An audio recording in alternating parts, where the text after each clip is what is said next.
¿Cuántos se gozaron esa alabanza? ¡Wow! Gloria a Dios. ¿Cuántos recibieron de Dios? Amén. ¡Wow! ¡Súper! Ay, sentí en un momento la gloria de Dios bien fuerte que me cayó encima. Bueno, gloria a Dios.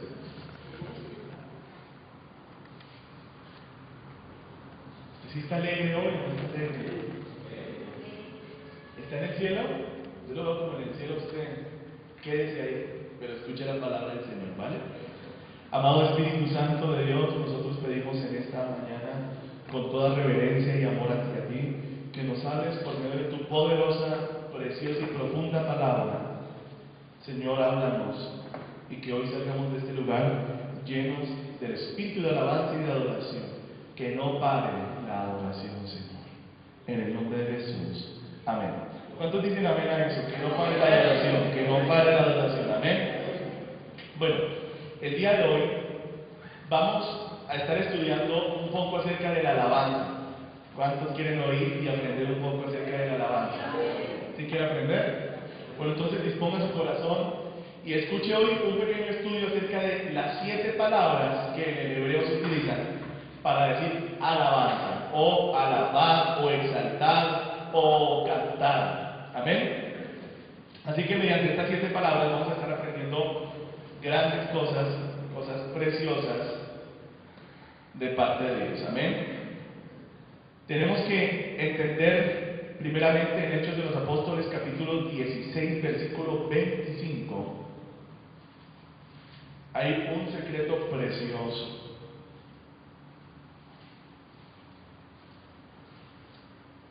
Y es que la alabanza y la adoración desatan, ¿qué desatarán? ¿Qué desatan? ¿La qué?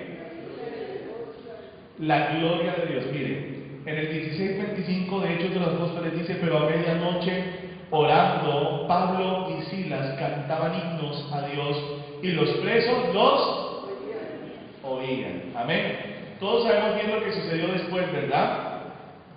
Dice: entonces sobrevino de repente un gran terremoto de tal manera que los cimientos de la cárcel se sacudían y al instante se abrieron todas las puertas. Diga eso conmigo. ¿Cuántas puertas?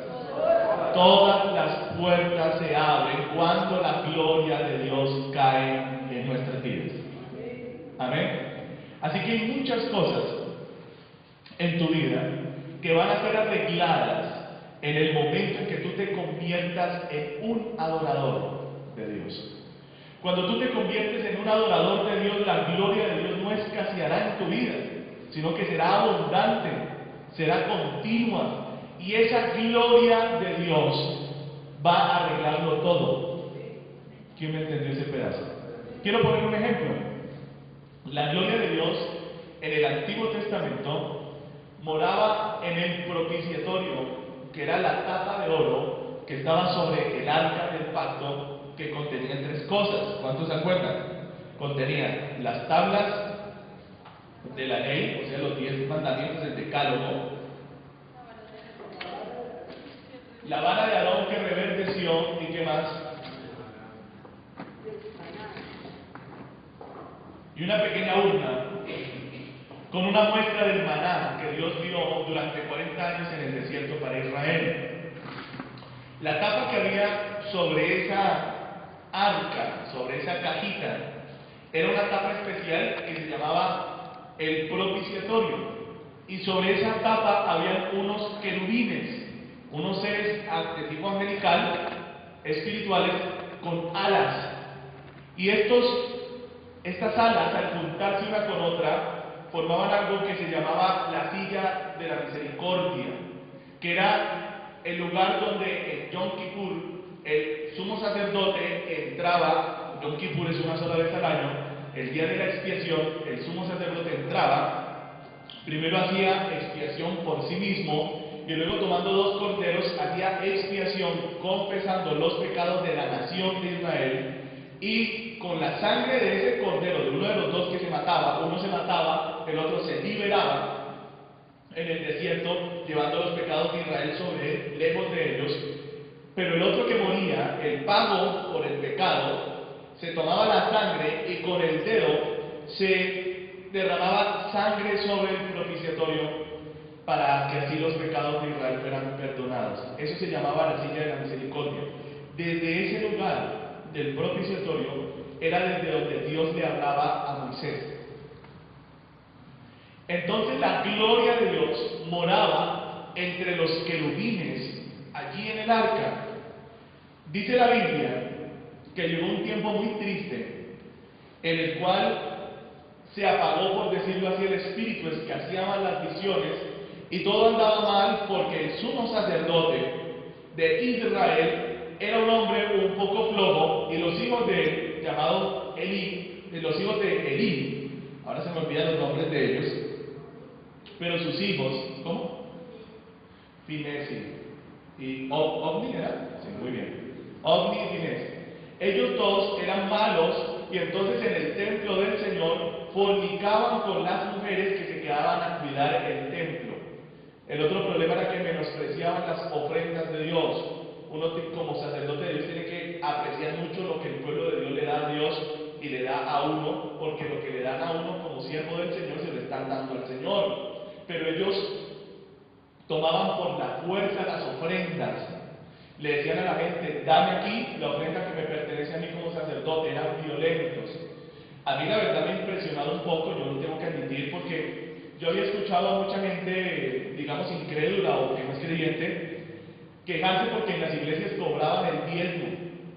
Y yo decía, la gente sí es habladora. Yo pensé, no, es habladora porque ¿qué pastor va a cobrar el diezmo? Eso me suena a mí como los chepitos, ¿no? ¿Cuántos entienden eso? Me suena a mí cobrar el diezmo, me suena como que yo, por ejemplo, sí, como que yo agarro el celular y entonces llamo al hermano Arquímedes y le digo, aló, don Arquímedes, ¿cómo está?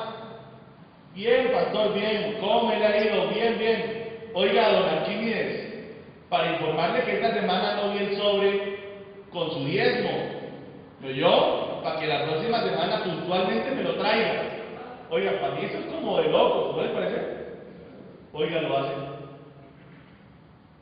Sí lo hacen. Yo pensé que era que eso era broma, que le dije, no, ¿qué pastor va a hacer eso? Solo un pastor alemán, ¿sí o no?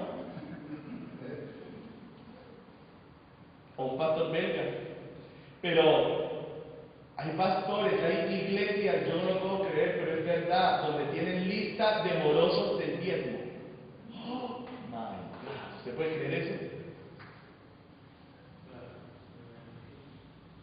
¿Alguien había escuchado eso alguna vez? Levante la mano. ¿Usted fue la que me contó?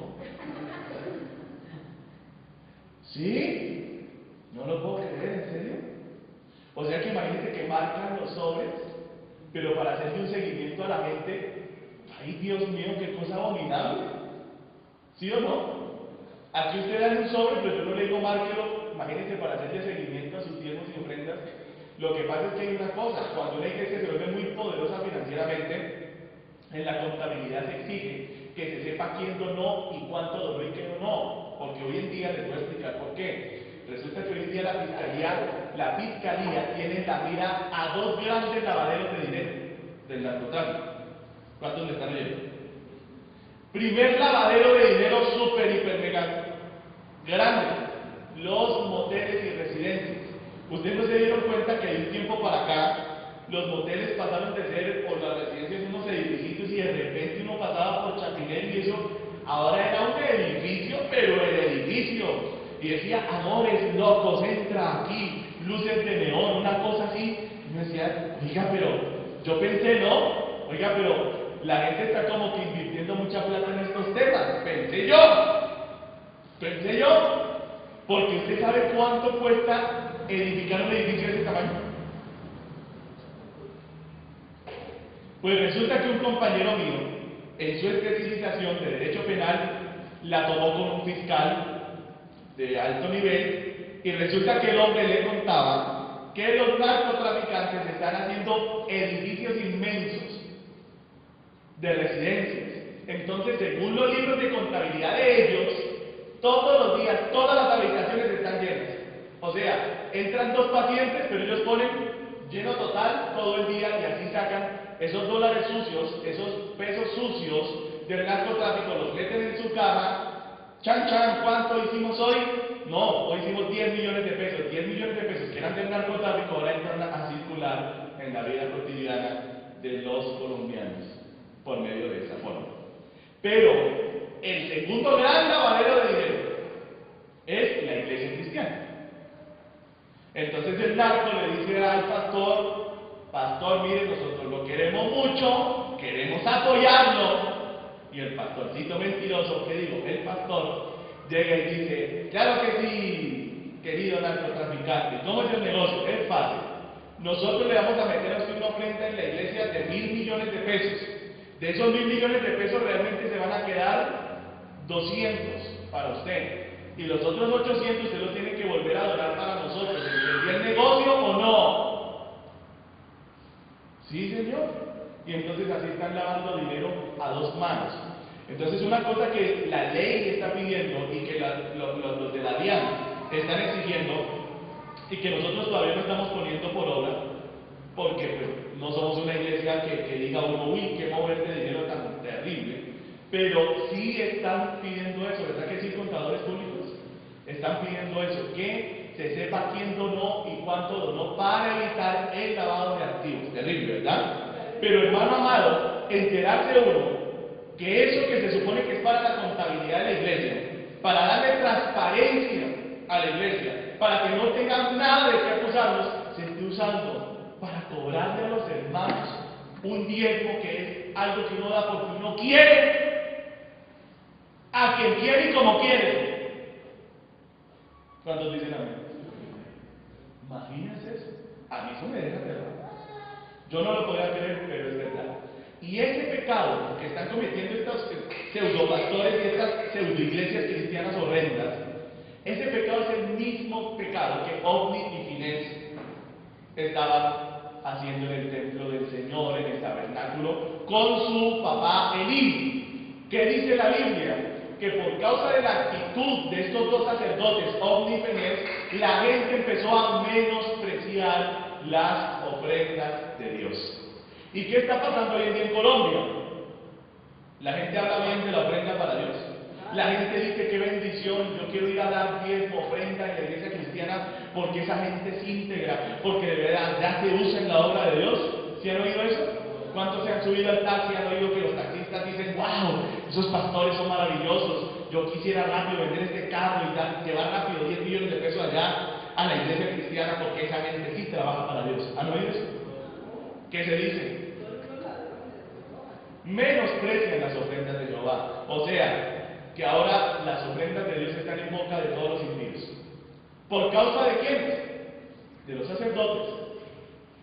¿Se entendió? Entonces en esos días el arca de Dios, la gloria de Dios fue trasladada hacia Filistea, porque resulta que en una batalla, estaban enlazados en una batalla.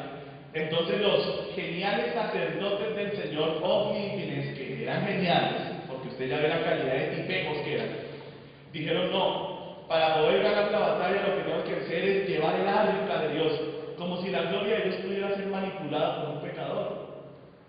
No, lo primero que uno necesita para que la gloria de Dios venga a la vida de uno es arrepentimiento genuino, adoración más que alabanza.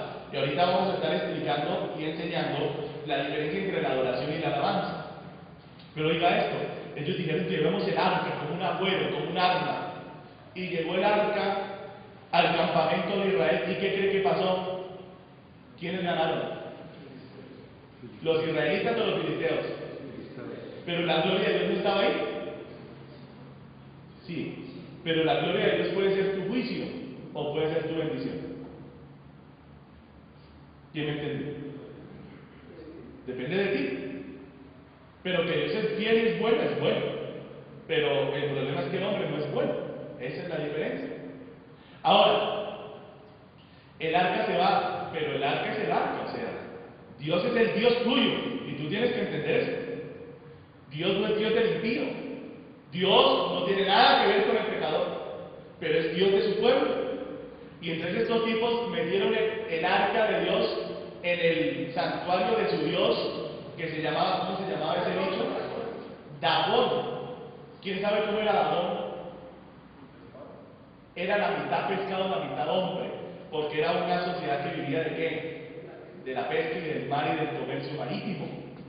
Entonces su Dios tenía que ser ¿qué? Obviamente tenía que ser un pescado, muy inteligentes ellos. Entonces, Dios mío, entonces dice la Biblia que metieron el arca de Dios como una ofrenda. Mira, gran Dios Dagón, hemos capturado el mayor símbolo, porque no había estatua de Jehová, no había estatua para el Dios de Abraham, pero había un símbolo que era el arca. Hemos capturado la gloria del Dios de Israel y te lo traemos a ti, que venciste, que nos diste el favor, oh gran Dios.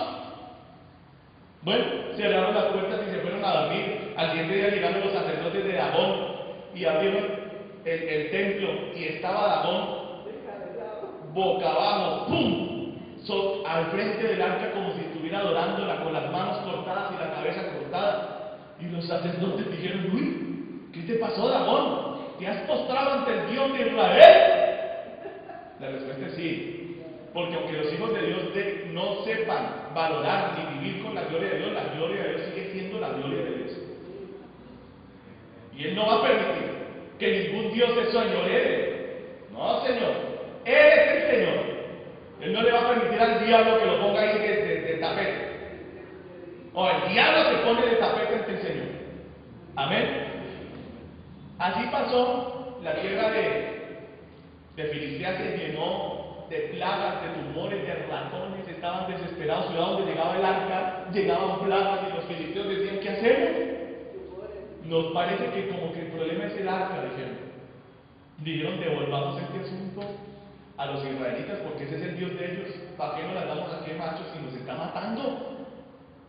Si ve que Dios, dígale, Dios no tiene nada que ver con el pecado. Amén.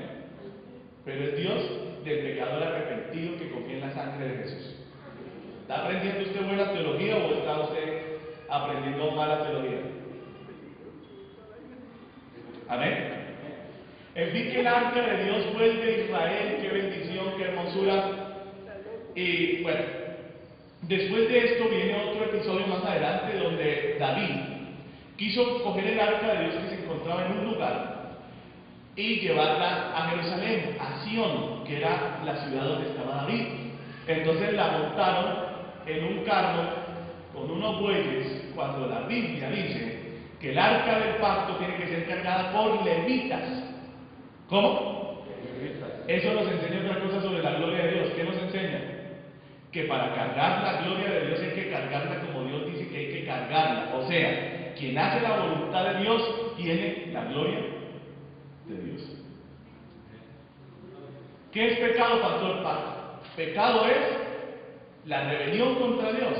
O sea, cuando tú tienes tus propios temas, tus propios proyectos, tus propias cosas, y no son de Dios, en ese momento estás en pecado, porque estás en división con el Señor. Más o menos así, te estás diciendo: Dios, yo tengo grandes proyectos, yo tengo una serie de cosas que quiero hacer, por favor ayúdame, Dios, porque yo soy Dios y tú eres el sirviente.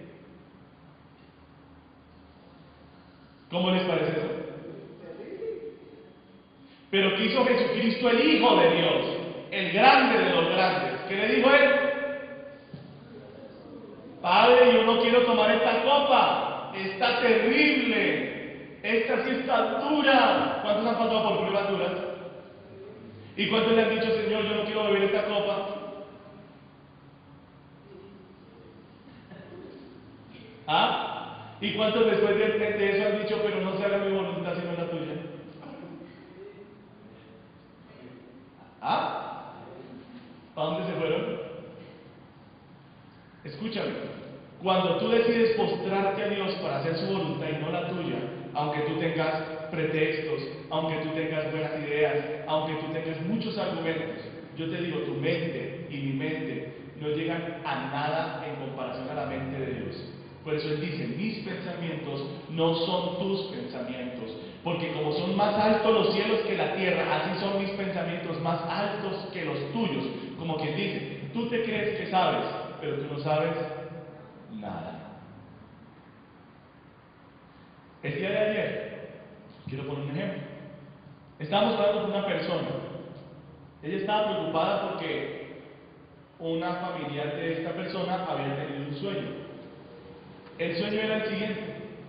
El sueño era que esta mujer, era una muchacha, estaba abrazando a su abuelita, que ya murió, y la abrazaba y le decía: mi viejita, mi viejita, mi viejita linda, y la besaba y la abrazaba, pero la abuelita estaba en un charco de sangre, acostada en la cama y llena de ratas que le corrían por todo el interior. Y sin embargo, aunque ella estaba en un charco de sangre y con ratas,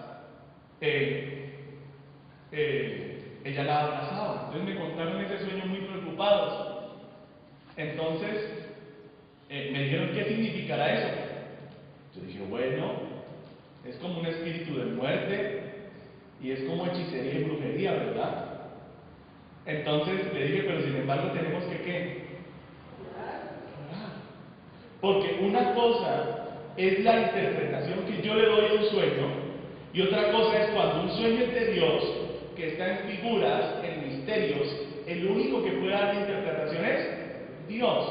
Por esa razón José le dijo a Faraón: Faraón, usted me dice el sueño, pero la interpretación es de Dios. O sea, usted tiene que entender que yo no puedo interpretar el misterio, pero Dios sí puede interpretar los misterios. Ahora, si ustedes supieran en lo que terminó el asunto, pues les voy a contar. La gloria de Dios cayó en ese lugar. El Espíritu de Dios vino con poder y con fuerza. Y Dios me dijo, el Espíritu Santo me dijo con claridad: yo hoy estoy consumiendo esto que ha pasado. Y yo dije: ¿qué será? Me dijo: eso que ella ha soñado es un espíritu de aborto generacional. Y yo estaba hablando, y mientras que estaba orando, de repente la gloria del Señor se vino sobre el lugar y nos quebrantó a todos, y todo el mundo empezó a llorar, y eso se puso impresionante, pero muy fuerte. Una liberación terrible. Resulta que después de eso dije: voy al baño. Cuando voy al baño, el Señor me dice, yo le dije: Señor, es que a mí me parece que ese es un espíritu de aborto, pero generacional. O sea que yo no sé qué pasó, pero yo creo que la abuela trató de abortar la hija, pero no lo logró. Pero entró el espíritu de aborto. Pero después la hija quiso abortar a la nieta, y por eso era que la nieta en el sueño abrazaba a quién, a la mamá o a la abuela, porque fue la abuela la que metió el espíritu generacional. Yo estaba hablando con el Espíritu Santo esto, salí del baño y le dije a la persona: ¿sabes yo qué siento? Yo no sé qué ha pasado. Le da una cosa, ¿verdad? Hablar una cosa así, como así que decirle yo a la persona que la mamá la había querido abortar a ella, y después ella a la hija, y que por esa razón la relación entre ellas había sido tan mala. Y entonces yo le dije: bueno, yo no sé qué pasó, pero te voy a decir lo siguiente: yo lo que siento es que es un espíritu de aborto generacional, y el Señor me dice esto, y yo no sé qué pasó. Y ella se puso a llorar y dijo: sí, mi mamá antes de morir me confesó que ella quiso abortarme, y yo a su vez quise abortar a mi hija, y desde ahí nuestra relación es horrible.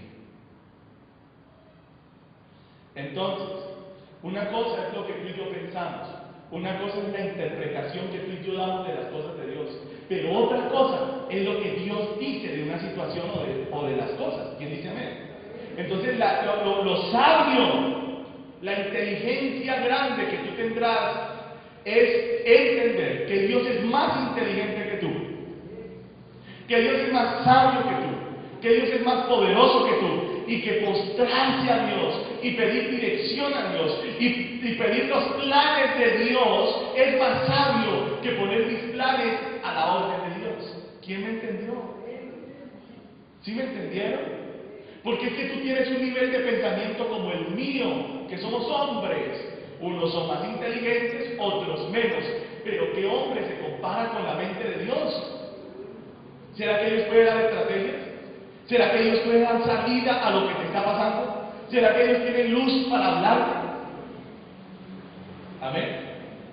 Pero ¿qué pasa? Les explico que es mucho más fácil llegar con una lista de peticiones para Dios y de problemas y decirle: Dios, tengo estos problemas, ayúdame, solucionamelos. Eso es más fácil que llegar con una hoja en blanco y decir: Dios, estoy metido en la grande, auxilio, dame luz, háblame.